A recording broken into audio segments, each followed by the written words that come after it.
Kehamilan memiliki 3 fase, trimester 1, 2, dan 3. Nah, trimester 1 perlu mendapat perhatian ekstra karena keguguran rentan terjadi pada trimester ini.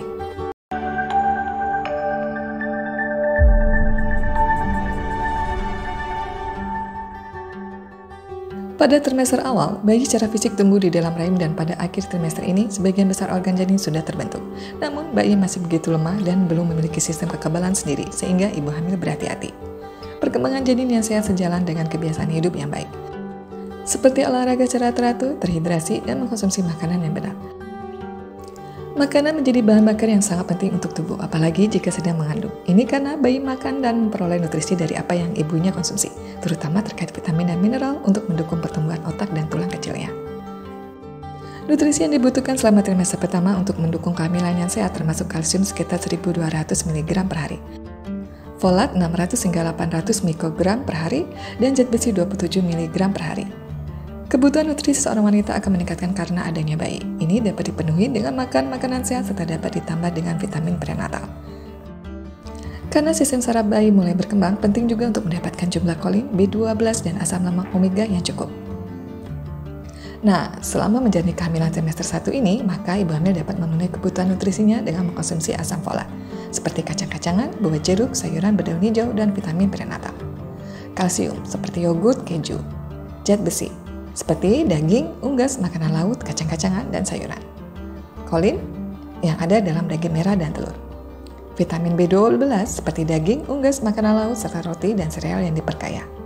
Asam lemak omega 3 seperti ikan berlemak, biji chia, biji rami, dan makanan lainnya yang diperkaya. Kehamilan menjadi waktu yang tepat untuk mendapatkan makanan bergizi. Namun ternyata ada makanan tertentu yang sebaiknya bumil hindari. Daging mentah. Konsumsi daging mentah harus dihindari selama kehamilan karena kemungkinan mengandung mikroorganisme seperti E. coli, salmonella, dan lainnya yang diketahui dapat menyebabkan keracunan makanan akut.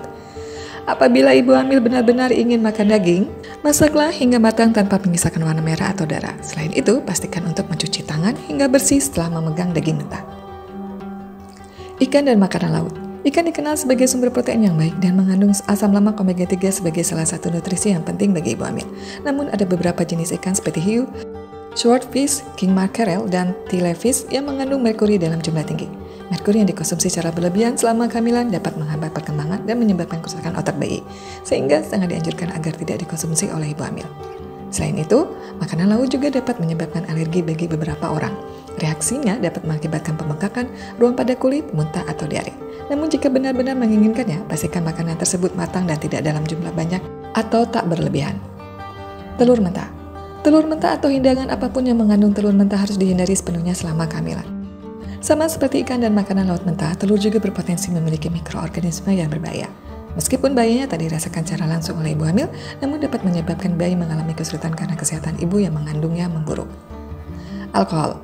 Minum alkohol selama kehamilan juga dapat membahayakan janin yang sedang berkembang di dalam rahim. Ini karena alkohol dapat masuk ke darah bayi melalui ibu dan menyebabkan kerusakan pada sumsum tulang belakang dan sel otak bayinya. Masalah yang timbul dari konsumsi alkohol selama kehamilan dapat berkisar dari ringan hingga berat. Alkohol sendiri memiliki kemampuan untuk mempengaruhi fitur wajah dan perkembangan vertikal bayi, sehingga jika dikonsumsi secara berlebihan dapat menyebabkan keguguran, lahir mati, atau kelahiran prematur.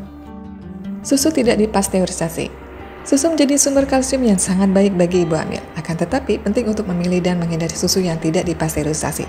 Susu yang tidak dipasteurisasi mengandung banyak mikroba yang dapat membahayakan ibu hamil dan perkembangan bayi dalam rahim. Oleh karena itu, selalu konsumsi susu pasteurisasi atau rebus susu sebelum dikonsumsi. Pepaya mentah. Pepaya mengandung zat papain dan pepsin yang mempengaruhi perkembangan janin. Selain itu, pepaya juga dapat memicu atau mengindikasi kontraksi pada rahim hingga mengakibatkan keguguran, kelahiran dini, atau prematur. MSG. MSG atau monosodium glutamat adalah zat aditif yang umum digunakan untuk meningkatkan cita rasa makanan. Disarankan untuk menghindari MSG jika ibu hamil mengalami salah satu gejala sakit kepala, mual, mati rasa, berkeringat, dan otot yang menegang. Mengkonsumsi MSG berlebihan dapat menyebabkan retensi air dan menyebabkan rusaknya penghalang plasenta dari suplai makanan untuk bayi. Nanas. Ibu hamil harus sangat berhati-hati, bahkan tak dianjurkan untuk dikonsumsi karena buah ini mengandung enzim bromelain yang melembutkan serviks dan dapat menyebabkan persalinan dini. Biji adas, fenugreek, dan wijen. Seharusnya tak masalah untuk mengkonsumsinya dalam jumlah yang sedikit. Namun karena ketiga jenis biji ini dapat merangsang kontraksi rahim yang menyebabkan kelahiran prematur atau keguguran, maka akan lebih baik untuk menghindarinya ya Bunda. Keju lunak. Keju lunak seperti gorgonzola, brie, dan yang lainnya tidak boleh dikonsumsi selama kehamilan. Ini karena dalam proses pembuatannya menggunakan jamur dengan kadar air tinggi, sehingga dapat menyebabkan pertumbuhan bakteri listeria yang dapat membahayakan bayi. Ganti keju jenis ini dengan keju dengan tekstur keras seperti paneer, cheddar, dan parmesan. Pemanis buatan. Ada banyak jenis pemanis buatan yang tersedia di pasaran dengan kandungan yang berbeda-beda, di antaranya aspartame, sucralose, stevia, sakarin, dan cyclamen. Meski pemanis ini mengandung kalori yang sangat sedikit, bukan berarti aman jika dikonsumsi secara berlebihan. Food and Drug Administration (FDA) telah menandai bahwa aspartame, sucralose, dan stevia aman untuk dikonsumsi, sedangkan sakarin serta glycamet berbahaya. Dan meski tidak ada salahnya mengkonsumsi dalam jumlah sedang, namun tidak memiliki nutrisi dan kalori. Sayuran mentah dan kecambah. Ibu hamil memang paling baik untuk mengkonsumsi makanan yang matang, bahkan untuk jenis sayuran sekalipun. Sayuran mentah mungkin mengandung pestisida atau mengandung bakteri yang dapat menyebabkan penyakit pada ibu hamil atau bayi. Selain itu, hindari untuk membeli sayuran dan buah-buahan yang sudah dipotong dari supermarket ya Bunda. Ini tidak hanya ada kemungkinan kontaminasi tinggi, tetapi sayuran yang dipotong dan disimpan dalam waktu lama cenderung kehilangan sebagian besar nutrisinya karena terjadinya oksidasi. Makanan kemasan. Selain makanan tertentu, ibu hamil harus menghindari konsumsi makanan kemasan, beku atau siap saji yang memiliki kandungan natrium tinggi dan bisa menyebabkan tekanan darah tinggi. Makanan kemasan juga mengandung garam dalam jumlah tinggi dan bahan pengawet. Selain itu, hindari makanan jalanan yang tidak higienis karena menggunakan minyak goreng curah atau pewarna buatan. Zat ini tidak sehat bagi ibu hamil dan janin yang dikandungnya.